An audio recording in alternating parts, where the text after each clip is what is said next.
Hello guys, and welcome to a new WARNO video today by me, Vulcan. In this one I have for you a 4 versus 4 on Iron Waters, and I'm going to be playing with the 25th Tank Division. This is another of the new divisions that came with Northag that I haven't covered yet on the channel, so I thought I'd show off this game today as it was a very good demonstration of how to use the T-64s to your advantage, which this division has a lot of. So let's have a quick look at what we're getting down.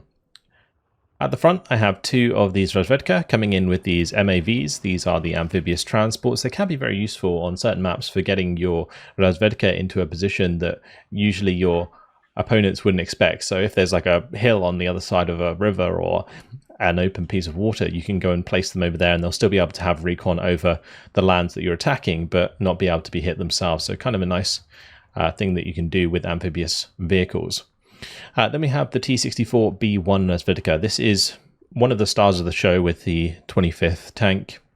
Not many divisions have heavy tanks with recon, and because it is recon, it does get the advanced deployment. So it can forward deploy 2,473 meters, which is very nice. Then we have the 2 BRM1s. BRM1s are a fan favorite of mine. I never used to really respect BRM1s, but since exceptional optics has only got better and better during the lifespan of WARNO, they are really, really useful to have around. I've got 2 more Razvedka on the right hand side and the T-64B1. Then I have a BMP-1 Conkers with the Polomachiki and the Strela 10M, and on the left here we've got a 2-vet T-64 which is being upvetted by the BMP-1K3 with the Strela 10M there as well. And I also did start with an FOB because in this division at the moment I'm trying out upvetted Gvozdikas to see if the reload time and aim time reduction from veterancy is really worth doing over having just like pure availability, because this division is one of the few divisions, I think it's the only division, that can take 4 cards of Gvozdikas, which is a lot of Gvozdikas if you take them with no vet. That's like 12, right? But either way, already going to be bringing in a MiG-29, just going to be trying to get rid of this harassing Gazelles. I do need to be careful though, because I am up against the 2nd UK, and the 2nd UK is scary because they have SAS, and SAS have very accurate anti-air, so I don't want to send the MiG-29 over the top of the SAS, otherwise I'll end up in a bit of a bad spot. But I'm just trying here to kind of strafe the Gazelles on the side, but of course I do have the Strela 10M now arriving, so that's okay as well. Now, since I do have the T-64B1 at the beginning of the game, I was able to kill the Fox, so that was really, really nice. And I'm just going to strafe the Gazelle to death, but unfortunately, stray anti-air from the right is going to cause my MiG to fly over the SAS squads and get shot down, exactly as I didn't want to happen. BMP-1 getting a little bit close to the SAS as well, so the AT-4 is going to do the job. But I do have a numbers advantage here, and the Polomachiki are blasting away with their 3 machine guns, which does a lot of damage to those SAS, and the SAS can't take advantage of their shock trait. So we are going to chase down the SAS. Killing off SAS squads is one of the main ways to defeat the 2nd UK. Like, the SAS squads are exceptional. They have very good weapons for killing enemy infantry due to their shock and special forces trait as well. And then plus the AT-4 and the Stinger, it's such a good combination. You can see the SAS there had a 71% accurate AA missile. That's pretty nuts. So either way, Strela's still trying to get in a good spot to hit the links here. Diesel was doing a good job of like changing the altitude on his helicopters so that my Strela couldn't get line of sight. So it was kind of forcing me to put the Strela in a weird position, but I'm just bringing out the T-64 to the side to make sure that that is defended whilst it tries to peek. Meanwhile, on the left, the 2-vet T-64 is trying to get some shots down, but I do need to be careful of the Milans that I've seen, so I don't want to overextend just yet until the recon really gets into the correct position, more specifically the recon infantry, which can't be targeted by the ATGMs. Now, the reason I'm bringing these at 2-vet is they're only 150 points, and you can get 3 of them at 2-vet on a card. Very, very nice to have early on, because you can get them quite close to the front line at the start of the game, and then, yeah, they only have, what, 1,925 meter range, but due to their veterancy, they're quite accurate, and of course they're able to, because they're getting that shot on target, they're able to like overcome the enemy even when they're stressed, because their stress resistance is going to be higher due to higher veterancy, and then they have auto loaders anyway, so they're not there. What that means, auto loaders, is they have the ability to maintain their rate of fire even under stress.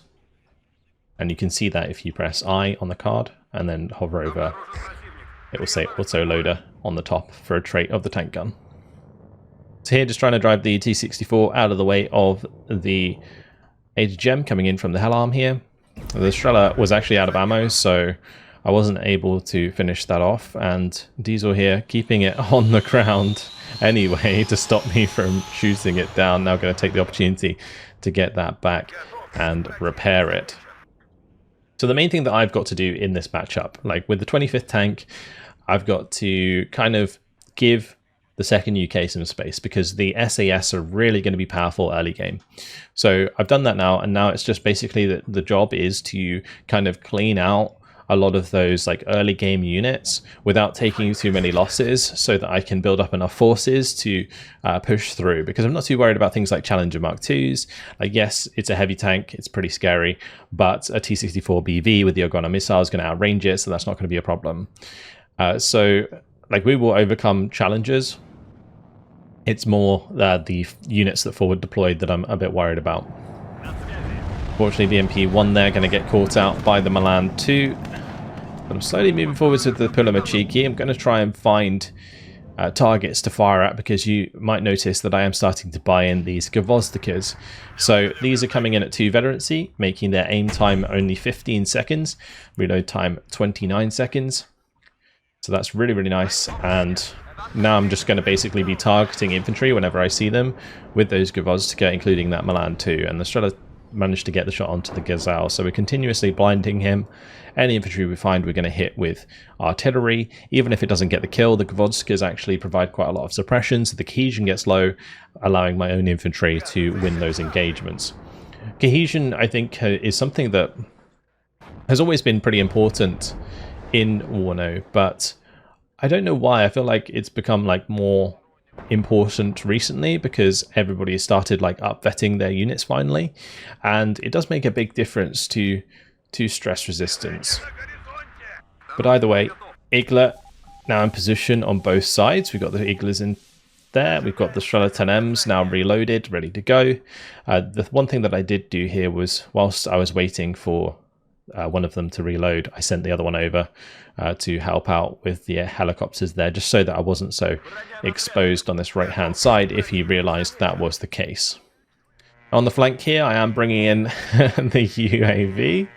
That's going to be flying over here. Those of you who were around when these were introduced might remember that they were extremely obnoxious, because you could hear the sound of the UAV from basically anywhere on the map.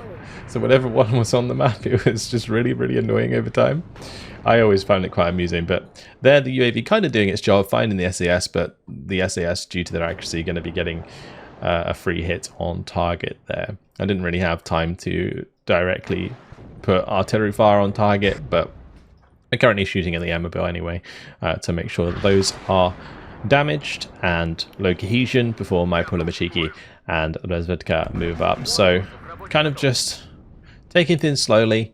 No need to really rush into the enemy. You can see that they do have the Challenger Mark II on the flank here. So again, just going to be hitting that with the Gvozdica. It might do much damage. A direct hit might do like 1 or 2 damage, but it's mainly just cohesion here, so that if I want to poke out with the T-64, which is only like 150 points versus his 230 point tank, it will still be able to do some good damage.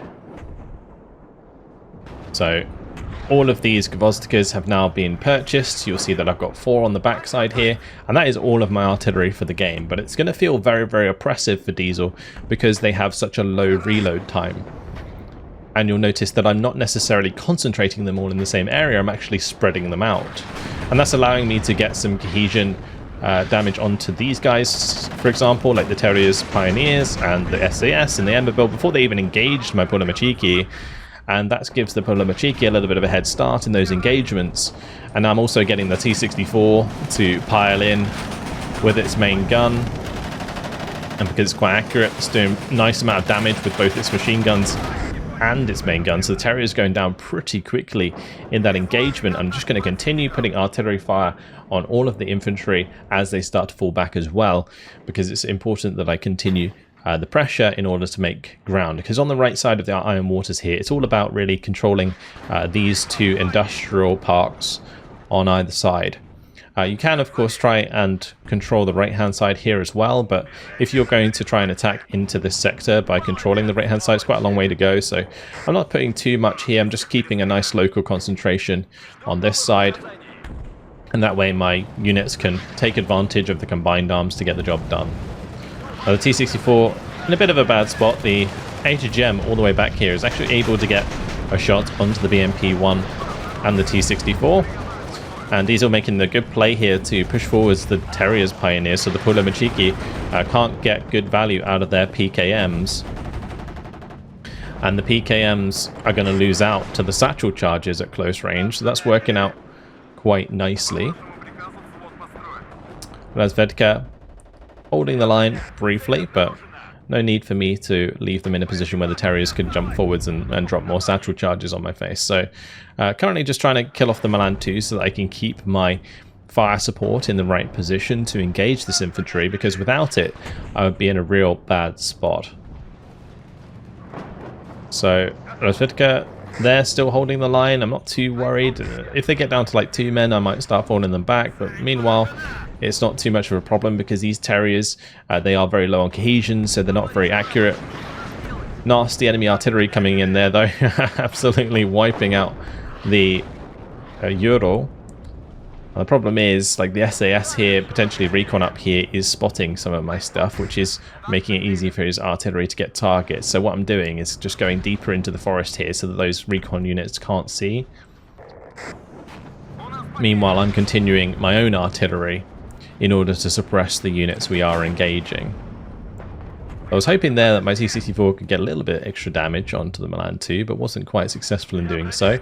We're spotting the SAS there, so that's not so much of a problem. I've got the BMP-2 on the right-hand side with the Razvedka, so we're going to be able to stop things from pushing on this right-hand side, including these Lynxes, because the BMP-2 is actually pretty good at shooting down helicopters. You'll notice that the 30mm here able to do a decent amount of damage to the Lynx AH-1 Hellarm as it tries to level out there on the right-hand side. Kvostka, a little bit late to move that one. One thing you do have to be careful with Kvostka is they do have a 6 salvo length, so they kind of sit in the same position for a long time, and if your opponent is like really watching like the first shot, then they can instantly counter-barrel you before you can even move.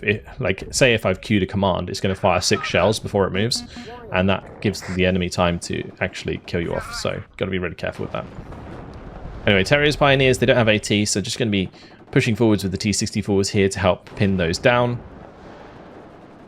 and just try and do plenty of damage, especially in the transition between buildings. Like in cover, they're not going to take much damage at all, but as they're like kind of running between buildings, there's a good chance for us to get a lot of damage on target. And you see the 2 vet T-64 absolutely ripping those to pieces. Su-25 there coming in, managing to do a decent amount of damage to the SAS, manages to shoot down the Lynx AH-1 with its anti-air missile as well, so I was pretty happy with that.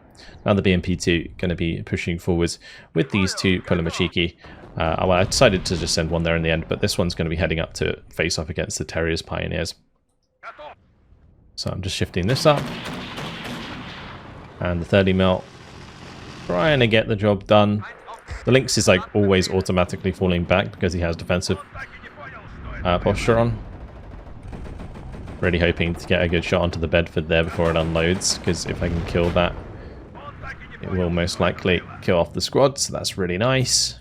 Terrier's Pioneers can't do anything against these tanks, so I'm not too worried about them jumping forwards and taking them out. The main thing is just not letting these unload, but unfortunately didn't quite get there in time. Anyway, another SAS down is really, really good. Every SAS kill is huge. And there was a scouts on the left-hand side, so just blinding him here as well. Both my T-64s somehow managing to miss the close range shot onto the Bedford. Unfortunate for me. Challenger 2 might present an issue, but the problem that the Challenger Mark II has 8 round per minute rate of fire, and then the cohesion making it reload really slowly, whilst my T-64s, because of their autoloader, is able to maintain their rate of fire. Very, very nice indeed. And Terrier's going to be taken out very quickly as well. This Svedka was actually getting low on ammunition because they were sat in position for such a long time. And I am going to pull them back, make sure they stay alive as much as possible. Just getting some damage onto these Terriers as they push up as well. So that T-64 ends up getting a little bit too close for comfort onto these Ermobile SAS and the Terriers. So we're going to have to back that one off. And in comes the artillery once again. So one of the Gvozdikas, the one that got damaged, is currently repairing, and we'll just have that back in action soon enough. Make a little bit of a play on the right-hand side with the Recon BMP-2. I actually really like Recon BMP-2s because the BMP-2 itself is actually pretty good at taking out infantry. So if it has the optics in order to spot them, it's really, really nice. Now AH-64 here gets forced off by the Igla, thankfully, but I do lose one T-64 in the process. I also lost the one further up due to all of these infantry jumping forwards and catching it out. So that was a little bit my bad. Diesel was doing a good job of like dodging my artillery by being continuously aggressive. So instead of like falling back and then me like predicting the fallback and firing at that, instead he's just continuously jumping forwards. And it's not often something that you would expect if you already have infantry engaging. So for example, in this case, like the SAS and the Mod Ermobile, you'd expect him to jump back there, not forwards. But in this case, he probably did it to avoid the Ravedka spotting him and killing him off. So he's just going to try and get it into a position where they can't be shot. But unfortunately for him, the T-64 has line of sight. So more BMPs on the way. I've got the T-64s reinforcing. The T-64 BVs are my most expensive tank. They have the explosive reactive armor. Very cool looking tank. And they have the Ogona missile. And that's the thing that I was saying would really deal quite well with Challengers, because it has 21 penetration. So, and that can also fire at 2,625 meter range. So the Challenger 2 that only has like 18 front armor is still going to be taking a decent amount of damage from that every hit. You'll see the BMP-2 is also able to get a good shot on target there, and that's a clean hit. Takes it down to 4 health. Going to be forced to smoke and fall back as it goes completely down in cohesion. These are getting cheeky here, trying to get that into the sector, just as my reinforcements are arriving. Another Challenger Mark II on the left-hand side. He does have a limited amount of Challenger Mark IIs because he's playing the second, so I'm well aware of that, and if I can kill them off, that would be fantastic for me. Another thing that I've started doing more often lately, which you might have noticed, is I'm not unloading my Monostrelki. I'm only unloading them if they come under like mortal threat, like immediately. A really nice kill here by the SU-25. That's going to come in and wipe out the Challenger Mark II on the right. My teammate with his SU-25, I think, took out the one on the left, Farks here. So he took out both the Challenger Mark IIs at the same time, which is an absolutely huge couple of kills for us because those cost a lot for him to bring in. So no threat now on my sector, and we've just taken out like 300 or 600 points even of enemy tanks, which is, yeah, very significant indeed, just as my reinforcements have arrived. So he's going to have a real deficit on the front line. That's going to allow these Monostrelki, Pulamachiki, and the BMP-2s to push forwards quite aggressively, and you'll see that I'm doing that here with this one. Now, it's a little bit risky here, because if I bump into an infantry squad in any of these buildings that has the range to engage my BMP-2, then I might lose the BMP-2 with the infantry inside, and then it's a bit of a double loss. But in this case, because I'm trying to keep them a little bit of a wide berth, pushing round so that doesn't happen, but trouble is with the Brits is their long-range launchers are pretty good sometimes, particularly the Lore 80. So meanwhile elsewhere, nice big push coming through the town here by Endy. This is always such a difficult one to push through, especially since they took away the forest that used to be on the edge of this town. So that's really, really tough. On the left-hand side, Object versus Vector. A little bit of a stalemate there as well, but we've managed to get a little bit of momentum, and I'm looking to continue that. These Rover Milan's going to try and take them out as soon as possible because those will hold my T-64s at range. So just targeting them with the Gvozdikas to make them less accurate and also potentially kill them. Like if I get a couple of good shots on target, they only have 4 health, so they will go down pretty fast. In this case, the mod Emma build, they have Carl Gustavs, so it's not too bad. Like if it was a lore 80, my T-64 would be in a much worse position. This Apache, a little bit scary to have hanging around, but the Eagle here, certainly going to be a threat to that.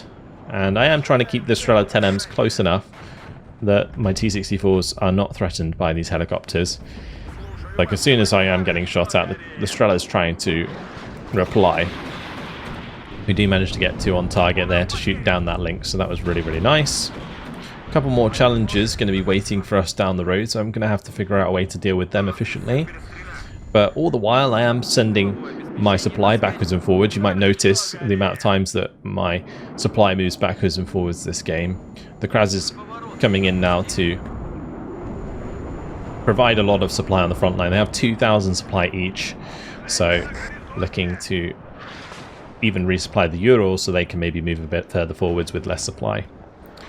Gvozdik here just about moving out of the way in time. SU-25 hanging out on the right hand side. I was hoping to be able to like sneak that round the right, but then I targeted the infantry that we spotted. So that's going to be looking for the Challenger Mark IIs. Unfortunately for me, the Challenger Mark II started heading in the right direction and then popped their smoke, so the Su-25 not really going to have much of a chance to get a shot on target, and I'm also going to get hit by a Javelin from the right hand side. But I'm not going to be put off. We're going to continue going in, looking for the next shot onto the Challenger Mark II. Unfortunately, because it has had its cohesion dropped, the accuracy is quite limited, and we're going to take another bit of damage there from that anti-air. But the Motostrelki sneaking up slowly but surely with the RPG-7VL. It's trying to get that on target. And Challenger Mark II goes down. So that's really good, taking out one of those 2 heavier targets. Now, of course, I can always just face it with the T-64s, but if I can try and engage it and take it out with something cheaper, then that's always very nice as well, because it allows the T-64s to just like roll over the remaining units. But you'll notice how, like, after both of those Challenger leaders died, how much ground we've now made. I'm completely through this industrial complex on the right-hand side to the far side. Unfortunately, the BMP-2, they're going to bump into some Airmobile with the Lore 80, so that goes down very quickly. I was very thankful to Fox here for bringing up some infantry to shore up my flank. Personally, I don't think this ever really would have been a problem. Like, yeah, maybe he might have been able to sneak something in here, but I did have some, like, Rosberg and stuff kind of sitting on my flanks just in case there was, like, a play to be made there. But in this case, I'm just trying to keep, like, local concentrations so that I have all of the combined arms that I need in order to make ground. So T-64 currently now engaging the Challenger Mark II. Unfortunately, lose line of sight before it can use its HGM to finish the job. Airmobile on the right hand side trying to continue to make ground, but honestly Diesel needs to kind of concentrate his forces on defending against my pushes rather than trying to get this flank going, because the flank's not really going to lead anywhere now unless he can get a lead around the right hand side in order to actually capture these. It's kind of pointless. So BMP-2 is now on the way with more T-64s, and this is kind of the gameplay that you need to have with the 25th tank. It's always this sort of BMP T-64 combination that allows you to push very aggressively through the enemy lines, because like the Conkers will fire alongside the T-64s of Ghana at range, and then at closer range enemy tanks will target the T-64 over the BMP-2, and then the BMP-2 is free to fire its Conkers in those situations, and that means that you're still getting the good damage coming in from the Conkers even if your T-64 is missing because it's under attack and has low cohesion. So that's always a nice combination. On the right hand side here, wasn't too worried about the Airmobile going up against the T-64. Like, yes, the cohesion's low, but the Airmobile were already damaged, so I was quite happy to just let them continue that engagement. It would be, if there was a second Airmobile squad there, that would be a problem for me. But nice kill onto the Bedford, going to be taking out a Terrier. And continuing to move up the BRM. Unfortunately, Object Oriented disconnected. He was doing a pretty good job on the left-hand side, but I think he just disconnected during the game. I'm looking to kill off the track rapier here. Whenever you start to see enemy AA on the front lines, you've realised you've taken quite a lot of ground. BMP2 are going to be finding some more enemy infantry, taking them out very quickly. T-64 hoping to kill off the track rapier, doesn't quite manage to do so. So just going to be reversing it back to the Kraz to make sure those get fixed up. So more BMP1s on the way. T-64s getting fixed up on the front line. As I said before, making sure that I continued to fix up my tanks and stuff was really, really important. I did end up leaving a couple of like T-64s behind during this game even, so I would have had even higher concentration on the front line, but these were getting a little bit desperate here. Pushing two Challenger 2s very close together is very risky because, as you can see, it causes the side shots. I've got BMP2 firing from this direction, I've got T-64 firing from this direction, and that means that the Challenger cannot face its armor in two directions. Raven Milan still going to be causing issues for my T-64, so I do have to respect those. Like the Milan 2 still got a punch to it, 24 penetration. Nice rocket artillery coming in from Farks to support my push here. Monostrelki, though, do have it handled against the Terriers at least, who are going to end up running back into the fire and the flames. But yeah, both these challenges, although I didn't manage to pick up the kill just yet, because they're low in cohesion and relatively low in health, they're basically out of action for a good few minutes, and that's going to allow me to continue to make ground. And you'll notice that I have put the BMP 1K3 into the corner of the sector, and the T-64 still managing to hit there with the Agona, and then following up with a shot as well. Having a real bad time, that Challenger. T-64 finishing it off as well. So artillery now coming in for these Terriers, just to try and clean them out. They're already getting hit very hard by my concentration of T-64s, which has only continued to build up throughout the game. Like, it's not like he's been trading challenges for T-64s throughout the game.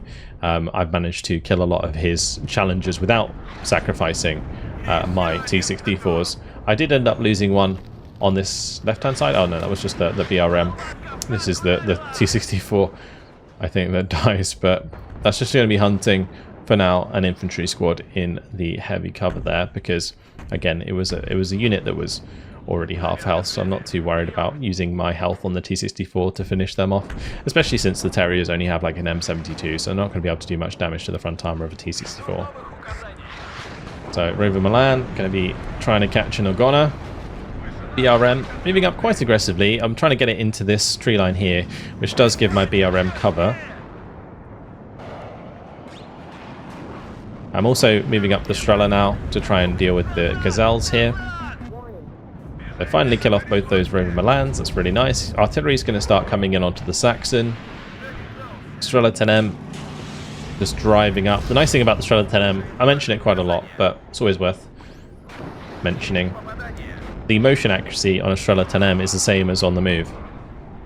Oh, sorry, the motion accuracy is the same as standing still. So Strelas don't have to be still in order to get kills, and that means you can just drive it with a right-click command, like a move command. It doesn't have to be an attack move command, meaning you can kind of chase helicopters very effectively while still maintaining the same accuracy. Makes it very handy. So BMP-1's now coming in, T-64s pushing up behind, and the nice thing about these BMP-1s is they're cheap, but they still have a Conkers. And again, in the same vein as before, as I was explaining, is the T-64s are going to absorb a lot of the hits for me, whilst the BMPs can just continuously fire their HGMs almost unharassed, maintaining their accuracy and doing a lot of damage in the process.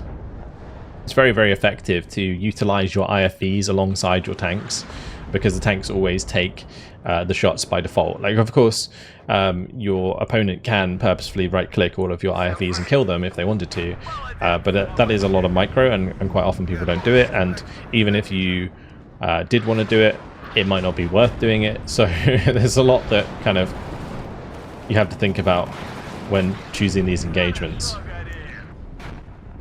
But now Warm Conehead can be coming in with some reinforcements. Unfortunately, that does mean that my BMP that was trying to get quite aggressive here does get taken out.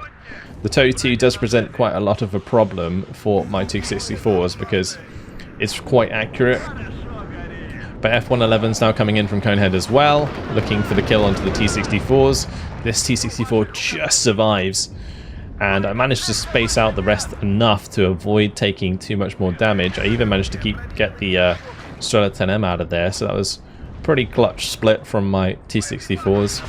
This one, however, very, very low on health as it continues to retreat. But Monostrelki in a decent position further up. Well, maybe not in that particular building, but they are able to kind of prevent these Bradleys from playing too aggressively. And that's going to give me a chance to like pull back with the T-64s and potentially get them fixed up. Although at the moment, supply on the front line is quite limited. I noticed that at this point, and you'll notice all like the Kraz, the Bedford, you're all now heading back to my Feld depot at the back here, or like the supply point, in order to get more supply and fix up, and also, you know, give missiles back to these T-64s, because you'll notice the Agonas have basically run out on all of them. So it's continuously important to utilize your supply in order to keep these T-64s effective, and also just, of course, repair them. Now, even though the T-64s are quite unlikely to hit the mark, firing at the Bradleys is reducing their cohesion. They are National Guard, so they do take more suppression in combat. But here now comes the Harrier GR3s. He was looking to rocket the T-64, which would have finished the job, but I managed to get the T-64 out of line of sight just in time, so it missed the mark.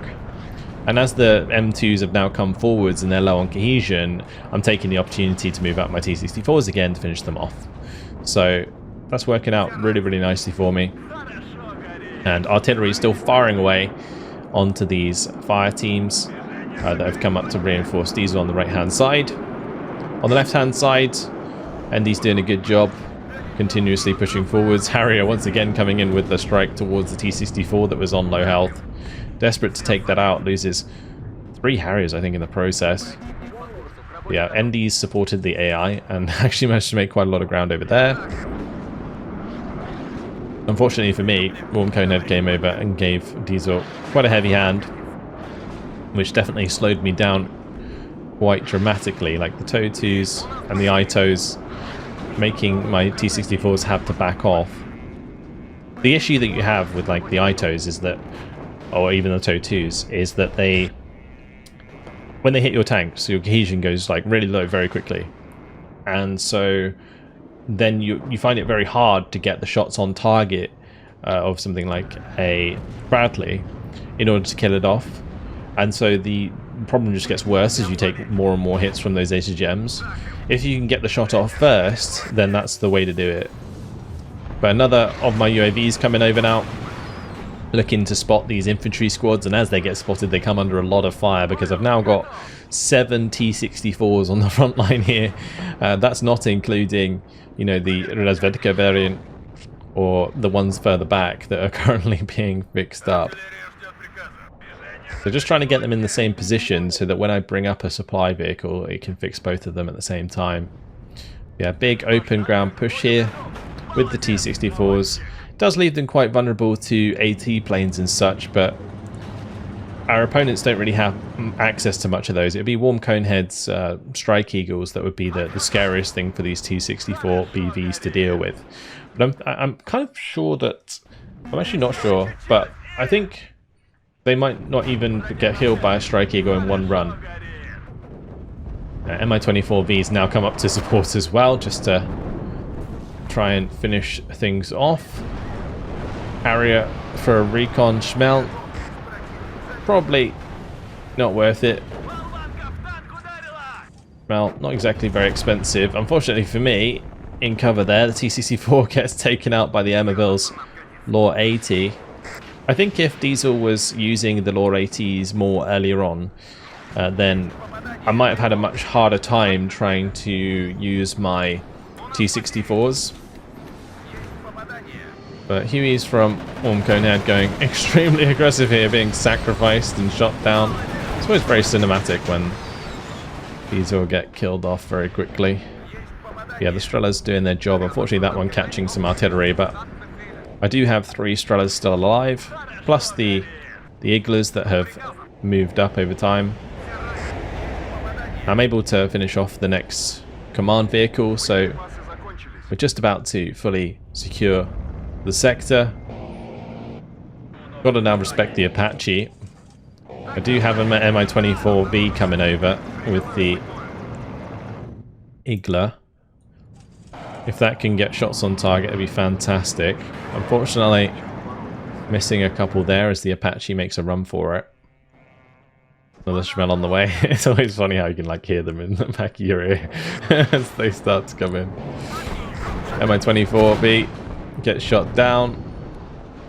Also the Eagle gets shot down though, so not really worth it. We're going to be taking shot from a Stinger there on the left hand side, so going to be moving out of range of that. My Strela gets a little bit too far forwards trying to kill the H1F. Does get punished for it. Challenger Mark II now up against the T-64BV. So you can see here both doing a little bit of damage. The T-64 taking more damage than the Challenger.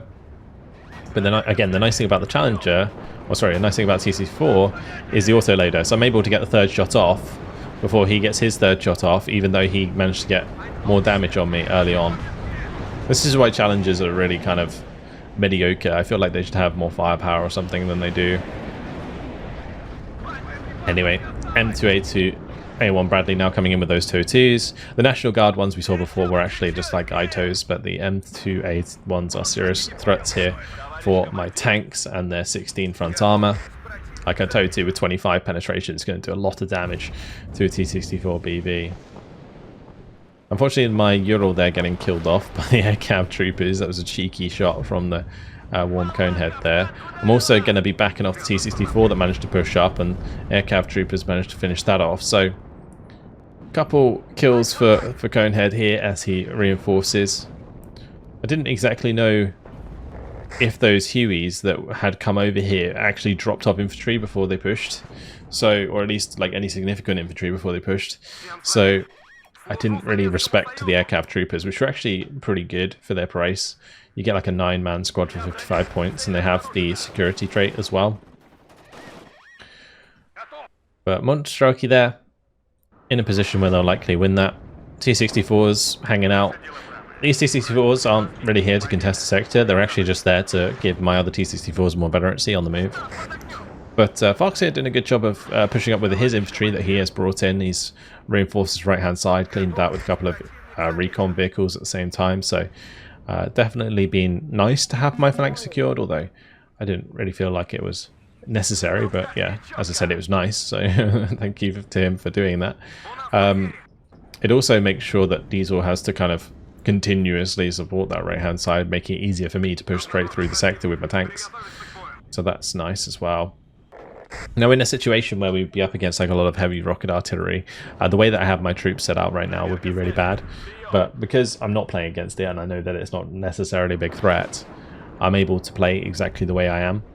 Where I have sort of nice local concentrations where I've got like AA, infantry, recon, tanks, and so on, like all together. So BRM Resvedka on the flank here, just making sure that I can see stuff if it's trying to flank me. We've got the T-64B1 Resvedka that's going to be hopefully helping out here, but I'm actually sending my T-64s forwards to assist against the Terriers. We're also, of course, going to be starting to hit them with some artillery. But we're getting close to the end of the game now with the +7 on the clock. So 34 seconds left in this game. Poor Gvozdka. Me getting a little bit lazy here with my movement. Gonna leave that Gvozdka routed right next to that artillery fire. But since a lot of these T-64s are ready to go again, they're all going to be pushing up. This one does get caught out by the AT-4 there, and this one gets caught out by the multiple Terriers. Maybe a little bit unnecessary for me to push them so aggressively, but at the end of the game I didn't really mind. And there it is. Victory. Very, very nice. 6,695 kills to 5,345 losses in the end. There was like 500 losses just right at the end there. So my KD was a little bit better just before the end of that game. But regardless, really fun one. And Diesel put up a good fight, utilized his like forward deployment really well to get a nice position, but I didn't let him sort of utilize that in order to contest my sector. And then like as soon as he tried to contest the sector, we punished him big time with those Challenger Mark II kills. And that was basically what spelt doom for the rest of his game, because the T-64 sort of masses were just too much for him. Nice job by Endy though, supporting the AI. They got loads of kills, but check out these T-64B1 because really big fan of these tanks. They're so good. Having that extra optics allows them to just find and kill infantry so well. And that's exactly what you can see there, demonstrated nicely. The T-64s with the extra veterancy as well, so doing very well against all of this infantry. The T-64BV claiming 2 Challenger Mark II kills. The Su-25 support's always really nice in this division as well. And then the Strela 10M carrying against helicopters and units in the sky. So just a really nice combined arms push that was very fun to play. And yeah, great game. Hope you guys enjoyed it. Thank you very much for watching, and I'll see you in the next video. Goodbye.